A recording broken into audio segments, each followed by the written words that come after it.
کہ آپ یہ بتا دیں سمپلی آ کر کے کہ جے آئی ٹی کو آپ نے جو بھی جواب دیے جیسے ہوتا آیا ہے، اس سے پہلے حسن نواز صاحب بھی گئے تھے جو وزیر اعظم کے صاحبزادے، انہوں نے باہر آ کے کہا کہ انہوں نے جے آئی ٹی سے پوچھا کہ میرا پہلے مجھے قصور بتائیں تو میں سوالات کے جواب دوں گا. یہاں پر لیکن اسحاق ڈار صاحب نارملی جیسے آپ نے کہا ٹھنڈے آدمی ہیں، وہ آ کر کے انہوں نے جس طرح سے وہ برس پڑے ہیں اور بالکل یہ سب کچھ صحیح ہے. اب مطلب ہو سکتا ہے کہ مجھے بھی گرمی لگ رہی ہے، ہو سکتا ہے کہ عمر کا تقاضا ہے، میری یادداشت تھوڑی سی کمزور ہو گئی ہے.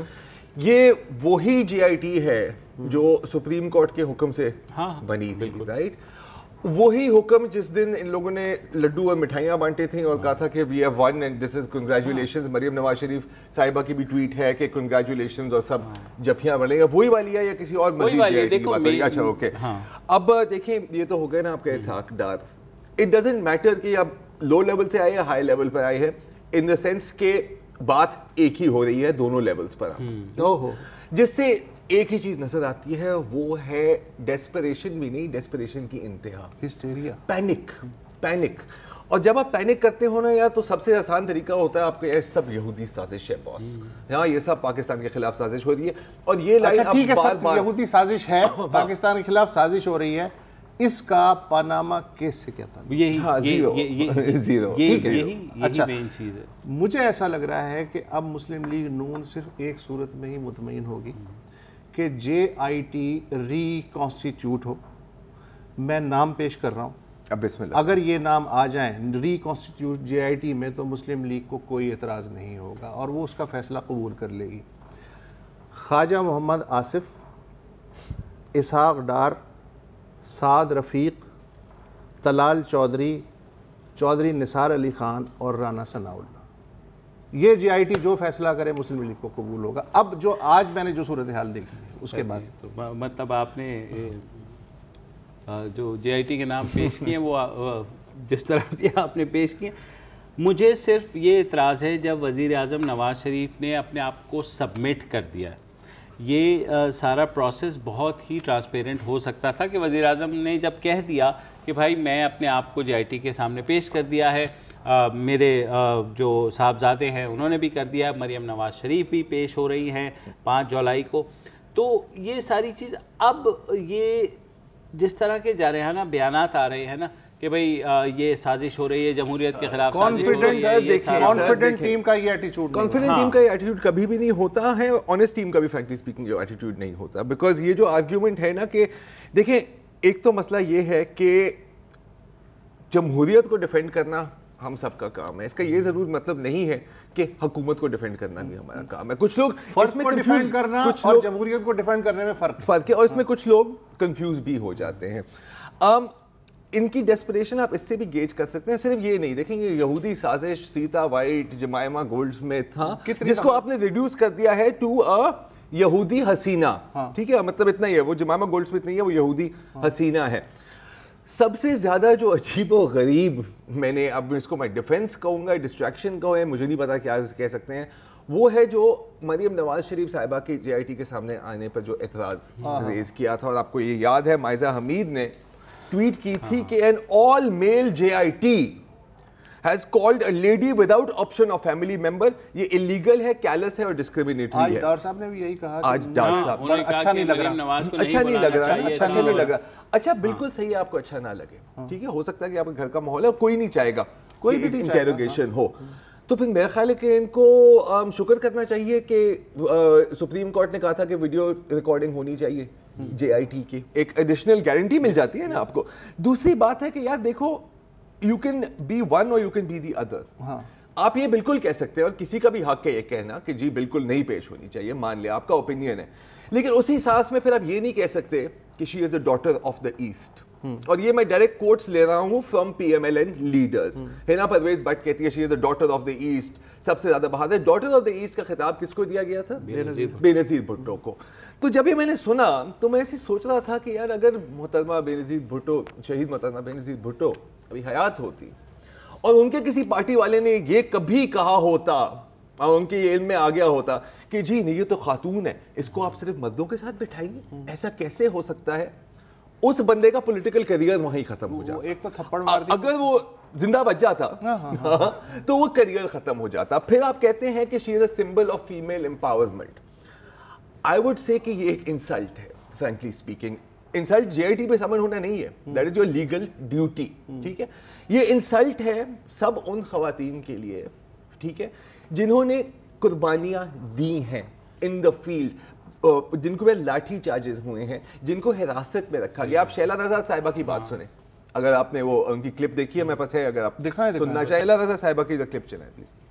میں کسی کی بیٹی نہیں تھی, میرے لیے یہ قانون نہیں تھا کہ میں کسی مرد کے ساتھ جو ہے مجھے سیل میں نہ رکھا جائے, 27 دن مجھے سی آئی اے سینٹر میں نہ رکھا جائے. معائزہ میری بہن ہے, بہت چھوٹی ہے مجھ سے, لیکن یہ پوچھے نا مریم صاحبہ سے کہ اپنے باپ سے پوچھو کہ 1990 میں جب شیلا رضا کو اریسٹ کیا تھا, ڈبل مرڈر کیس بنایا تھا, سی آئی اے سینٹر میں 27 دن رکھا تھا, تو میں کسی کی بیٹی نہیں تھی. تم اگر نواز شریف ہو تو میں سیدہ شیلا رضا ہوں. تم نے کسی کی بیٹی کو کیسے اٹھایا تھا؟ اس وقت تمہیں یاد نہیں آ رہا تھا کہ ہم کون ہیں؟ اب اس کے ساتھ آپ 1000 لوگوں کی لسٹ لگا سکتے ہیں. اور یہ تو مجھے ایک شخصیت یاد آ رہی ہے, محترمہ کلثوم نواز صاحبہ. جی بالکل. آپ کو شاید یاد ہو کہ جب مشرف نے نواز شریف کا تختہ الٹا تھا اور اس کے بعد پھر ان کو جدہ روانہ کر دیا گیا تھا, تو یہاں رائیونڈ میں مریم صاحبہ تھی اور کلثوم نواز تھی. بالکل ٹھیک ہے. اور مریم صاحبہ کے بچے تھے. تحریک چلی اور اس کو لیڈ کیا کلثوم نواز نے. اور آپ کو شاید وہ منظر بھی یاد ہو کہ وہ ایک گاڑی میں بند ہو جاتی ہے اور پولیس ان کی گاڑی پہ ڈنڈے برسا رہی ہے.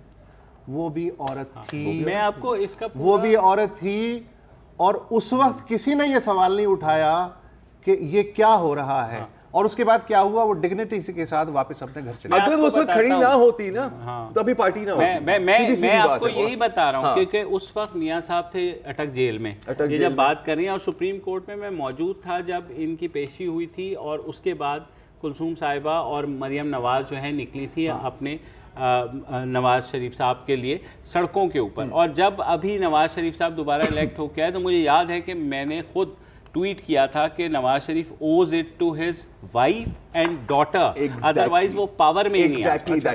تو ایک ہی جملے میں, ایک ہی سانس میں آپ یہ دونوں چیزیں نہیں کہہ رہے. یہی مریم نواز ہیں جو وائٹ ہاؤس میں مشیل اوباما کے ساتھ کھڑی ہوئی ہیں اور وومن امپاورمنٹ کی جو ہے وہ چیمپئن ہے. تو یہ تو آپ تو نقصان کر رہے ہیں, اور یہ اچھی بات ہے. اور مریم نواز صاحبہ کے لیے کوئی ایسا بڑا مسئلہ ہوگا نہیں. All she has to go and say the same thing کہ بھائی میں ٹرسٹی اونر ہوں, یہ ثبوت ہے. اس طرح کے جو بیان ہوتے ہیں نا سر, وہ فلوٹ کیے جاتے ہیں کہ یار کوئی یہ مال بیچ رہا ہے, کوئی یہ مال خرید رہا ہے یا نہیں خرید رہا. جب نہیں خرید رہا ہوتا تب پیچھے چلے جائیں. لیکن اس کے باوجود جے آئی ٹی نے جو ہے ایک خاتون ایس ایس پی کو مریم نواز کے ساتھ, ہاں یہ تو ایس پی جو ہے وہاں پہ اسلام آباد پولیس کی, انہوں نے ارسلہ سلیم ان کا نام ہے, ان کو ڈپیوٹ کیا گیا کیونکہ جے آئی ٹی نے لکھا کہ اگر ان کو اعتراض ہے, جیسے اسحاق ڈار صاحب بھی بولے, تو اسلام آباد پولیس کی ایک جو سینئر پولیس آفیشل ہیں وہ ان کے ساتھ جائیں گی جے آئی ٹی میں. میرا اپنا ابھی تک یہ ماننا ہے کہ جے آئی ٹی کی تحقیقات اتنی ڈیمنگ نہیں ہیں شریف خاندان کے لیے کہ جتنی شاید یہ لوگ سمجھ رہے ہیں یا جتنے اس پہ وہ کر رہے ہیں. ان کا حال دیکھ کے تو لگ رہا ہے کہ کل دنیا تباہ ہونے والی ہے. دیکھیں کیا سینیریوز ہو سکتے ہیں. آج بھی میرے لائر سے کچھ بات ہوئی, انہوں نے کہا جی ایک سینیریو یہ ہو سکتا ہے, وہ کہیں گے کہ یہ ہماری تحقیقات کو obstruct کیا گیا, ٹھیک ہے. دوسرا سینیریو یہ ہو سکتا ہے وہ یہ کہہ دیں گے کہ بھائی یہ جو بچے ہیں ان کی جو اثاثے ہیں وہ شاڈی ہیں, ٹھیک ہے.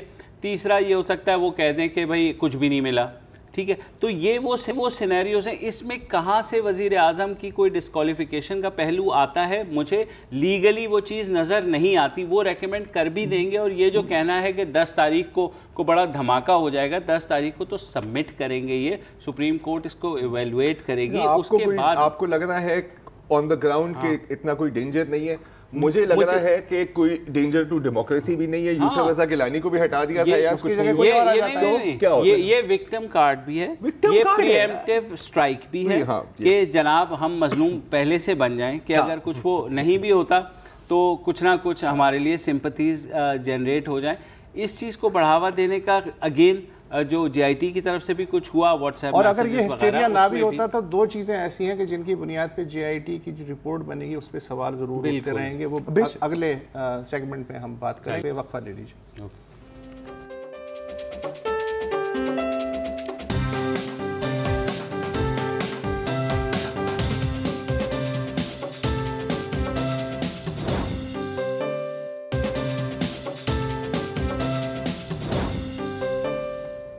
Welcome back. اچھا آپ کو یہ تو اندازہ ہے کہ ہم آج کا جو یوم GIT ہے اسے ذرا ہٹ کے دیکھنے کی کوشش کر رہے ہیں. مبشر نے کہا کہ ظاہر ہے کہ حوصلہ نہیں چھوڑنا چاہیے کسی پارٹی کو، اس لیے کہ ابھی تو پارٹی شروع ہوئی ہے. 10 جولائی کو جب یہ رپورٹ آئے گی تو اس کے بعد مزید سماعتیں ہوں گی.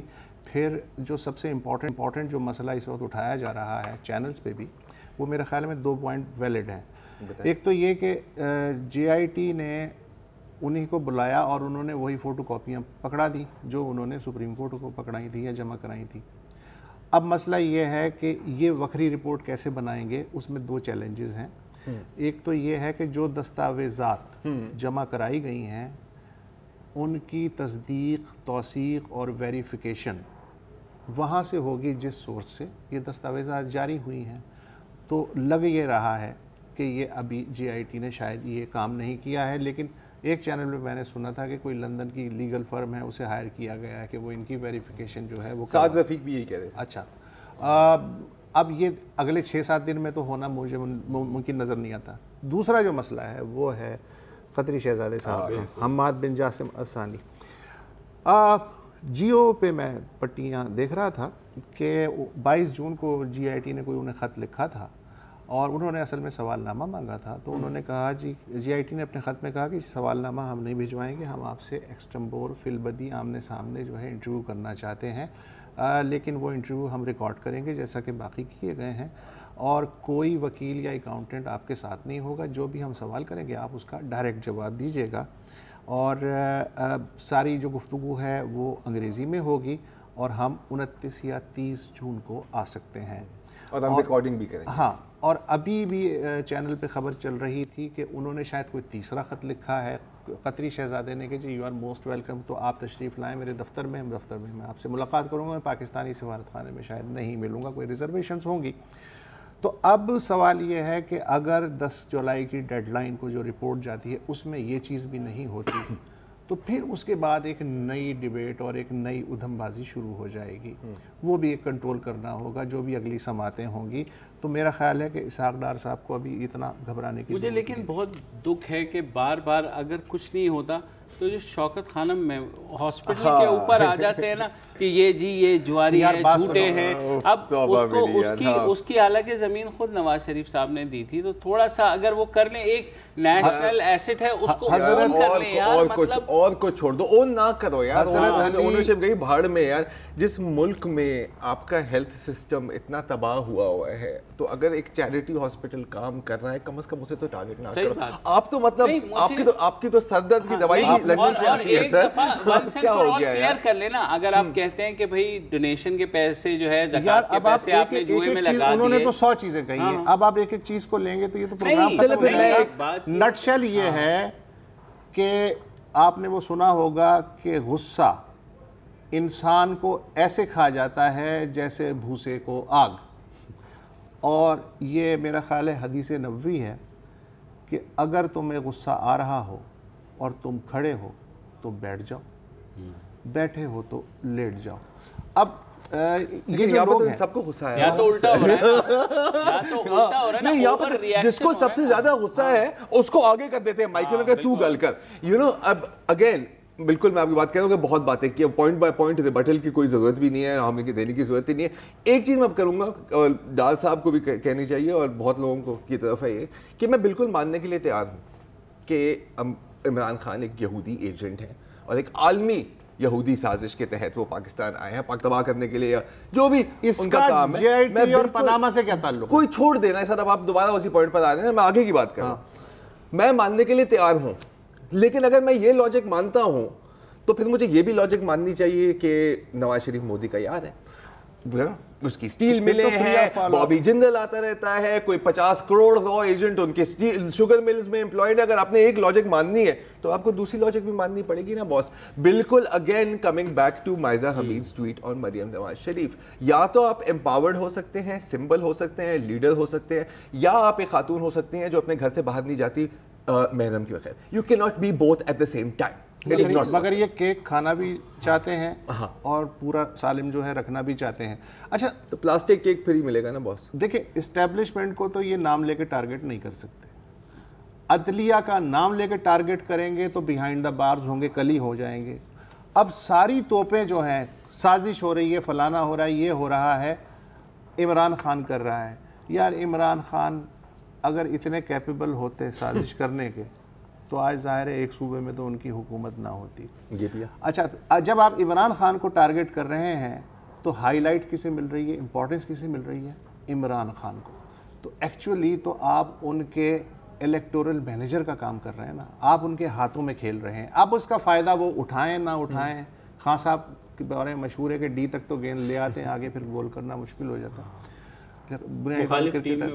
کرکٹر ہیں ہاں، لیکن یہ ہے کہ آپ کیا کر رہے ہیں. سوال یہ ہے کہ آپ نے جو ہاتھ پیر چھوڑ دیے ہیں، اگر کچھ ہوا تو اس کے ذمہ دار عمران خان ہو گئے. اگر ڈیموکریسی ڈیریل ہوئی، وہ بھائی ایک منی لانڈرنگ کا، ایک جو ہے فلیٹوں کا کیس ہے، سپریم کورٹ ہے، اس نے جے آئی ٹی بنائی. تمہیں کوئی مسئلہ ہے سپریم کورٹ جا کے کہو یار یہ کیا ہو رہا ہے، وہ جو کہیں اس کے حساب سے کر لو. وہ تو خیر انہوں نے کیا تھا، جے آئی ٹی پہ اعتراضات جو سپریم کورٹ نے مسترد کر دیے. لیکن ہیونگ سیڈ دیٹ، جیسے آپ نے بھی بات کی کہ جے آئی ٹی کے تھوڑا سا اس کے کنڈکٹ کے اوپر بھی جو ہے سوالات اٹھیں گے اس رپورٹ کے بعد. تو سپریم کورٹ میں یہ ساری گفتگو ہوگی نا. یہی میں کہہ رہا ہوں کہ اس کے لیے پراپر فورم جو ہے وہ آپ کے پاس اویلیبل ہے لیگل. آپ جا کر کے اگین کس چیز کے لیے فورم اویلیبل ہے لیگلی؟ آپ کا خیال ہے کہ یہ لیگل چیلنجز ہیں؟ یار یہ لیگل چیلنجز تو نہیں ہے نا یار، یہ پولیٹیکل سٹیٹمنٹس ہیں. آپ نے ابھی خود ہی بیان کر دیا تھا نا، کیا ہے پری ایمپٹیو اسٹرائک ہے، کیا ہے ڈیسپریشن ہے، آپ ایک پولیٹیکل فیلڈ بنا رہے ہیں نا اسے. تو یہ تو post J I T report کی پلاننگ ہے نا ساری کی ساری. تو یہ تو ہم ہرگز نہ سمجھے نا کہ وہ جے آئی ٹی سے باہر نکل کر وہ بات کریں گے جے آئی ٹی میں کیا ہوا ہے. دوسرا سینیریو یہ ہے، وہ تو اپنی پولیٹیکل دوسرا سینیریو مبشر اور زرار یہ ہے کہ فرض کریں نواز شریف کو نااہل قرار دے دیتے تو یار کیا قیامت آ جائے گی. تمہارے پاس شہباز شریف ہے، چودھری نثار علی خان ہے، کوئی بھی ہے، اس کو جو ہے بنا دو پرائم منسٹر نااہل نہیں ہو سکتے نا لیگلی.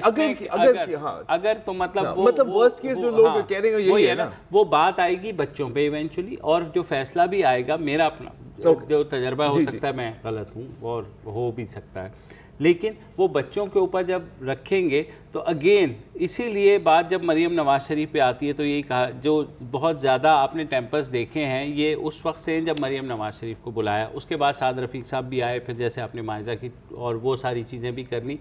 تو یہ جو سارا کے جو اپیرنٹ ہیں فیوچر لیڈر، جو جس کے بارے میں کہا جاتا ہے کہ Maryam Nawaz is going to take over from his father, تو وہاں پر جو چوٹ لگنے کا اندیشہ ہے میرے خیال میں اس کے اوپر یہ ہاہاکار ہے کہ اگر مریم ڈسکوالیفائی ہو جاتی ہیں یا ایڈورس کوئی ڈیسیجن آ جاتا ہے اور سپریم کورٹ وہ کر دیتا ہے تو پھر آگے گیند پاس کیسے کی جائے گی. تھوڑا سا ایسی گیم نہیں لگ رہی کہ اس سے پہلے کہ وہ ہمیں زخمی کریں ہم اپنے آپ کو ہی زخمی کریں. ہاں تو یہی ہے یہی ہے نا یار. کیونکہ دیکھیے اگر again if you are projecting her as the future prime minister, اور بالکل آپ کر رہے ہیں، آپ کا حق ہے، پھر آپ اس یہ تو آپ تصور نہ پیدا کریں نا کہ وہ ایک ایسی لڑکی ہے کہ وہ کہیں جا ہی نہیں سکتی فیملی ممبر کے خلاف. اچھا مائزہ نے پرائم منسٹر اسے کہاں کن لوگوں سے ملنا اور نہیں تو کیا سر. اب مطلب جے آئی ٹی ہے یار، گھبر سنگھ کا ٹھکانہ نہیں ہے، ٹھیک ہے. اینڈ ہو سکتا ہے کہ مائزہ حمید صاحبہ، کچھ لوگ ہوتے ہیں more loyal then the king, اس نے اپنی کر دیا تو then you reply to it. اچھا اس سے بھائی آئی ایم اویلیبل ایٹ، میں آؤں گی یار، کیا بڑی بات ہے. اس سے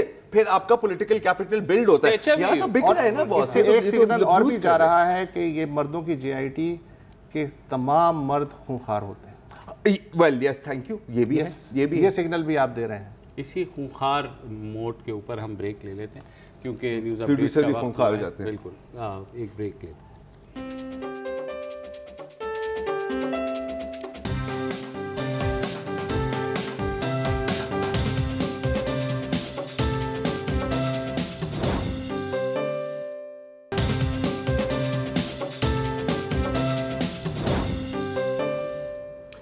ویلکم بیک. اور اب تھوڑا سا اس علاقے کا ذکر جہاں ڈی ایس این جی جانا بہت مشکل ہے اور ہماری جو ٹی وی چینلز کی ریٹنگ ویٹنگ ہے اس سے بھی وہ علاقہ بہت دور ہے، لہٰذا بہت زیادہ توجہ ہم نہیں دیتے. بھلے وہاں 85 لوگ ہلاک ہو جائیں بم دھماکوں سے یا 300 ہو جائیں، ہو کیئرز. لیکن اگر بڑے شہر میں جس کا ہم میڈیا کے شہر کہلاتے ہیں، پشاور، اسلام آباد، لاہور اور کراچی، ان میں اگر 10 لوگ بھی شہید ہو جائیں تو وہ ہمارے لیے بریکنگ نیوز ہوتی ہے اور کم از کم 2 دن تک رہتی ہے۔ پارا چنار آپ کو یاد ہوگا 24 جون کو وہاں ڈبل سوسائڈ اٹیک ہوا تھا، 85 کے لگ بھگ لوگ شہید ہوئے تھے اور کہیں زیادہ زخمی ہوئے۔ اس کے بعد دھرنا ورنا بھی ہوا، آرمی چیف بھی گئے، لیکن ان سے کہیں پہلے کچھ دیوانے تھے جو خود کو social activist, human rights activist کہتے ہیں، وہ وہاں چلے گئے اور انہوں نے وہاں کی حالت زار دیکھی۔ کچھ آئی پریس میں، میڈیا میں، کچھ نہیں آئی ہے، تو ہم نے پوری صورتحال جاننے کے لیے ان میں سے ایک کو بلا لیا، جبران ناصر صاحب، جو ہمارے پاس اس وقت موجود ہیں۔ جبران، ویلکم ٹو دا شو۔ وعلیکم السلام۔ کیوں گئے تھے بھائی وہاں؟ سر 2 باتیں، ایک کہ میں بہت امید سے ہوں اپنی آنے والی نسل، اپنی نسل نہیں، آنے والی نسل پاکستان کی، کہ اس نسل میں واقعی اچھے لیڈر پیدا ہوں گے، سائنسدان پیدا ہوں گے، انوویٹرز پیدا ہوں گے اور پاکستان کو ترقی کی راہ پہ گامزن کریں گے اور ترقی یافتہ ملک انشاءاللہ بنائیں گے۔ مگر اس کے ساتھ ساتھ میں بہت فکر مند ہوں کہ کیا ہم ایسے حالات چھوڑے جا رہے ہیں جس کے اندر وہ نئی نسل پنپ سکے، ان کو سوچ کی آزادی ہو، اپنی اظہار کی آزادی ہو اور یہ سارے زندگی کی محفوظ حفاظت کی آزادی ہو۔ سر وہاں جو یہ دیکھا کہ میں نے بڑے اس طرح کے دھرنے اٹینڈ کیے ہیں اور اکثر ہوتا ہے کہ دھرنے کی قیادت کے لیے کوئی مذہبی تنظیم یا سیاسی تنظیم آ جاتی ہے۔ یہاں ایک منفرد بات یہ تھی کہ نوجوان آئے گئے اور نوجوانوں نے کہا کہ ایٹ موسٹ جو ہے، جو آپ کی کنونشنل تنظیمیں ہوتی ہیں، یہ خطابت کر سکتی ہیں یہاں پہ آ کے، مگر دھرنے کے ٹرمز جو ہیں، دھرنے کی کنڈیشنز جو ہیں اور چیف آف آرمی اسٹاف سے ملاقات جو ہے یہ اس بار نوجوان کرے گا جو سیاسی مفاہمت سے دور اپنے مستقبل اور اپنے حال کے بارے میں سوچ رہا ہے۔ اور ایک نمایاں جو وہاں پہ شخص آغا مزمل حسین، جو دھماکے کی رات صبح 3 بجے تک آدھے سے زیادہ میتوں کو غسل دیتا رہا، اگلے دن صبح تکیہ اور بستر لے کے آ گیا، دھرنے میں بیٹھ گیا۔ اس نے 28-29 سال اس کی عمر ہوگی، کیا خوبصورت اس نے قیادت کی اور اس کی قیادت کے اندر جو نوجوان جڑے ہیں، تو میں نے وہاں پہ دیکھا کہ پارا چنار کے اہل تشیع اور اہل سنت نوجوان ساتھ بیٹھے ہیں، جو دھرنے کے اندر خود نہتے نوجوان کھڑے تلاشی لے رہے ہیں کہ کوئی تخریب کاری نہ ہو، اس میں بھی تمام فقے شامل ہیں۔ اور دھرنے کا پورا خرچہ، ہر تھوڑی دیر بعد ایک اعلان ہوتا تھا کہ فلاں بندہ آیا، ایک خاتون آئیں، انہوں نے اپنی شادی کے جوڑے کے لیے 35,000 روپے جمع کیے تھے، انہوں نے خط بھیجا کہ میں شادی سادہ جوڑے میں کر دوں گی، یہ دھرنا چلتے رہنا چاہیے۔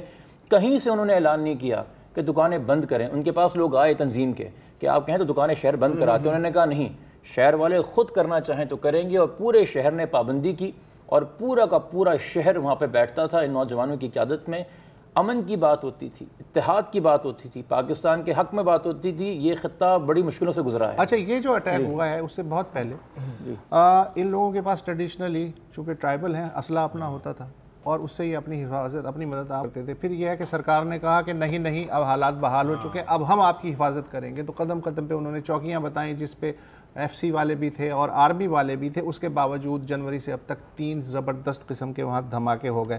تو وہاں آپ نے لوگوں سے جو بات کی اس میں اسلحہ رکھنے کی کوئی بات ہوئی؟ وہ ایسی کوئی خواہش مند نہیں تھے کہ ہمارا اپنا اسلحہ ہونا چاہیے۔ 3 قسم کی سیکیورٹیز وہاں موجود ہیں، آرمی، لیویز اور FC۔ لیویز سے کوئی شکایت نہیں ہے، آرمی کے نوجوانوں سے کوئی شکایت نہیں ہے، FC کے اندر جو ہے وہاں پہ باقی قبائل کے لوگ شامل ہیں، مقامی شامل نہیں ہیں۔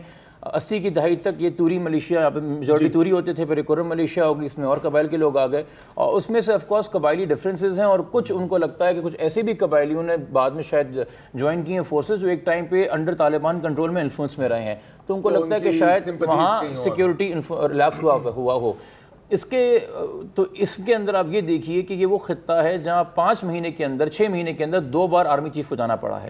جنوری میں پہلے گئے تھے، ایک سیکیورٹی پلان تشکیل دیا تھا، اس میں لیپسز ہوئے، اب یہ دوبارہ گئے ہیں اس کو تشکیل دینے کے لیے۔ مگر اس میں ایک بات میں ایڈ کر دوں، وہاں پہ ایک نیشنل لیڈر پہنچا ہے۔ ہم اکثر یہ بات کرتے ہیں کہ جی یہی رک جائے، تھوڑی سی بریک لے لیتے ہیں اور بریک واپس آئیں گے تو یہ جو اوورآل نیشنل لیڈرشپ کا جو صورتحال ہے اور ان کا جو ری ایکشن ہے وہ کیا ہے، ایک بریک کے بعد جانتے ہیں۔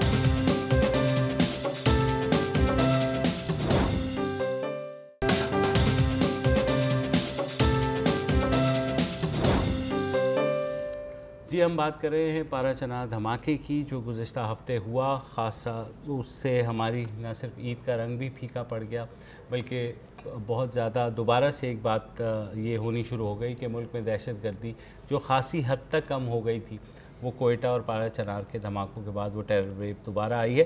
جبران ناصر ہمارے ساتھ موجود ہیں. جبران، آپ بات کر رہے تھے کہ وہاں لوگوں نے جو ریزالو شو کیا ہے وہ نیشنل لیڈرشپ کی بات کر رہے ہیں. وہاں پر جو نیشنل لیڈرشپ ہے وہ نہیں پہنچی. عمران خان صاحب نے ایک اپنا ریزالو شو کیا, اس کے بعد آرمی چیف بھی گئے. بیونڈ دیٹ پہلے آرمی چیف پہنچے تھے, پھر اس کے بعد خان صاحب پہنچے. میں ایک جلدی سے بات کہوں کہ دیکھیں جی, پہلے کہیں ہوتا ہے دھماکہ, لوگ اٹھاتے ہیں اپنی سینکڑوں کے اندر لاشیں, اور 6 مہینے میں تیسرا دھماکہ, ایک ذہنی کیفیت کے شکار ہوتے ہیں. پھر اس پاکستان کی حکومت, ہمارے ارباب اقتدار اور میڈیا ایکسپیکٹ کرتا ہے کہ آپ منظم ہو جاؤ, صبر کرو, ذرا پولیٹیکل مینڈیٹ لے کے آؤ, ذرا 1 دن 2 دن 3 دن پورا ہفتہ تو بیٹھ کے دکھاؤ, پھر شاید ہم غفلت کی نیند سے جاگیں گے, جو کہ پھر ہم دیکھیں گے کہ یار یہ تو اب ہڈی حلق میں پھنس گئی ہے, اب تو جانا پڑے گا وہاں پہ. اس کے باوجود بھی صرف پی ٹی آئی کی چیئرمین شپ لیول, رحمان ملک صاحب نے کوشش کی آنے کی, بٹ وہ چیئرمین شپ لیول سے نہیں تھی, اور نون لیگ نے تو بالکل یتیم چھوڑ دیا ان کو. تو جو ہم کہتے ہیں نا کہ تفرقہ کیوں پیدا ہو رہا ہے. اور اس کے بعد ایون دو بہت لیٹ آئے خان صاحب, مگر خان صاحب کو بہت داد ملی وہاں پہ آنے پر. انہوں نے ایک بات کی, انہوں نے سارا ملبہ ڈال دیا انٹرنیشنل کنسپریسی سیکٹرینزم, مگر انہوں نے کہا جو مقامی لوگ ساتھ دیتے ہیں سیکٹرینزم کا, ان کو ہم روکیں گے. یہ وعدہ کرتے ہیں جمعے کے روز. ان کے کے پی میں, ان کی حکومت کے اندر اتوار کے روز ایک کلعدم جماعت ASWJ بٹگرام میں ریلی کرتی ہے, پارا چنار کے دھرنے کو پھر اینٹی پاکستان کہتی ہے, اینٹی آرمی کہتی ہے, دہشت گرد سے کمپیئر کرتی ہے, اور پھر شیعہ سنی میں فرق گنواتی ہے. تو میں کوئی ایکوزیشن نہیں کرتا آج تحریک انصاف پہ. خان صاحب سے سوال ہے کہ سر آپ کے وعدے وفا ہوں گے کہ نہیں ہوں گے؟ کیا بٹگرام کی لوکل انتظامیہ کے خلاف ایکشن ہوگا کہ نہیں ہوگا؟ کیا پولیس والے ان رہنماؤں کو جو کلعدم جماعتوں سے اور ہیٹ سپیچ کریں گرفتار کریں گے کہ نہیں کریں گے؟ یا پھر یہ ہوگا کہ وہاں تصویر کا ایک اچھا سیشن ہو جاتا ہے, وہاں کے لوگ بھی واہ واہ کرتے ہیں, اور یہاں چونکہ الیکٹرل الائنسز کرنی ہے, الیکشن قریب ہے, تو یہ بھی آپ چلاتے رہیں گے. اچھا جبران, الٹیمیٹلی تو جی چیف آف آرمی اسٹاف جس ہیلی کاپٹر میں, اس میں کتنی سیٹیں ہوتی ہیں سر؟ ان چیزوں سے نہیں, وہ کتنی 8 تو ہوگی نا, 8-10. اس میں سے 2 سیٹوں پہ اگر چودھری نثار علی خان اور نواز شریف بھی بیٹھ جاتے تو کیا مسئلہ ہوگا؟ چودھری نثار علی خان صاحب آج کل ان لوگوں کو JIT پر ڈرائیو کرتے جا رہے ہیں نا خود, تو ہی از بزی. ایک بڑی مزید کی بات ہے کہ جس دن آرمی چیف ہیلی کاپٹر میں جا سکتے ہیں, ایک رات پہلے جو اعلان ہوا ہے کہ آرمی چیف نثار صاحب کے ساتھ آ رہے ہیں, اور یہ تک اعلان ہوا ہے کہ نثار صاحب نے کمیونیکیٹ کیا ہے کہ میں پارا چنار تو آؤں گا, مگر دھرنے کی عوام کے سامنے نہیں آؤں گا, چونکہ لوگ شاید اشتعال میں نہ آ جائیں. تو دھرنے کے اسٹیج سے پھر اس یوتھ لیڈر آغا مزمل نے کہا کہ ہم پڑھی لکھی قوم ہے سر, آپ اگر ہمارے گھر آئیں گے آپ سے شکایت نہیں کریں گے, آپ آ تو جائیں, ذرا صبر تو کریں. اور اس کا ثبوت یہ ہے کہ 8 دن پر امن دھرنا وہاں پہ چلا ہے. آپ بات کر رہے تھے نا کہ شہروں میں 10 لوگ شہید ہو جاتے ہیں, کوریج ہوتی ہے. اگر آپ تھوڑا سا حساب لگائیں آبادی کے لحاظ سے, یہ جو 3 دھماکے ہوئے ہیں, 3 جو حملے ہوئے ہیں پارا چنار میں اس سال, اگر آپ کراچی کی آبادی کا حساب لگائیں 1 لاکھ لوگوں کا مرنا ہے. 50,000 کی ٹوٹل آبادی ہے پارا چنار, تو آپ اس سے آپ ریشو لگا سکتے ہیں, 1 لاکھ لوگ کراچی کے مر جاتے ہیں, یہ امپیکٹ ہوتا ہے. اس میں سر ایک آخری بات کرنی تھی کہ آپ تو پہنچ گئے نا, مطلب باقی کچھ لوگ کہتے ہیں کہ سیکیورٹی کلیئرنس نہیں ہے, کچھ لوگوں نے تو ایک ٹویٹ بھی نہیں کی اس کے بارے میں, آپ پہنچ گئے. آپ کا یہ آئیڈیا کیسے آیا؟ آپ نواز کی بات تو نہیں کر رہے ہیں؟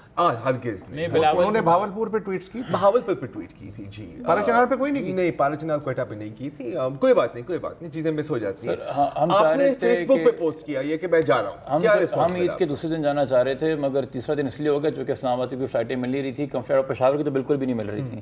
اور ہم نے سمپل کیا تہیہ کیا تھا, ہم نے کہا کوئی اگر روکتا ہے کسی پوسٹ پہ تو روکے, ہم جائیں تو یہاں سے بیٹھ کے ٹویٹ کیا کرنا, مطلب کہ باقی لوگوں کو کیا کہنا. اور وہاں جانے کا مقصد یہ تھا باقی لوگوں کو پیغام دینا کہ بھائی یہاں پہ آنا اتنا خطرے کی بات نہیں. اور ایک بات میں یہاں پہ آپ کو ذکر کروں گا کہ اس پارا چنار دہشت گردی کا گڑھ نہیں ہے, وہ دہشت گردی سے جو ہے وہ متاثرہ جگہ ہے. وہاں کی نوجوان انٹرپرائزنگ ہیں, ایجوکیٹڈ ہیں, ہاسپٹیبل ہیں, اتنی مہمان نوازی. جتنے پیسے میں اپنی جیب سے اسلام آباد میں رینٹا کار لے کے گیا تھا, اس رینٹا کار والے نے نہ پیسے لیے, نہ پارا چنار میں مجھے کسی نے پانی کی بوتل خریدنے دی. انہوں نے کہا آپ ہمارے مہمان ہیں, آپ یکجہتی کے لیے آئے ہیں. وہی رینٹا کار مجھے واپس چھوڑ کے آئی, اور 1 روپیہ انہوں نے خرچ کرنے نہیں دیا. اور میں سمجھ نہیں پا رہا تھا کہ اتنے غم اور غصے کی حال کے اندر اتنی مہمان نوازی کرنا. اور ایک بات میں سر اگر آپ مجھے 30 سیکنڈ دے دیں, بڑا وہاں پہ میں دیکھ رہا ہوں سوشل میڈیا پہ کمنٹری ہو رہی ہے یار کہ یہ لبیک یا حسین کے نعرے لگا رہے ہیں, لبیک یا حسین کے نعرے لگا رہے ہیں, تفرقہ ہو رہا ہے.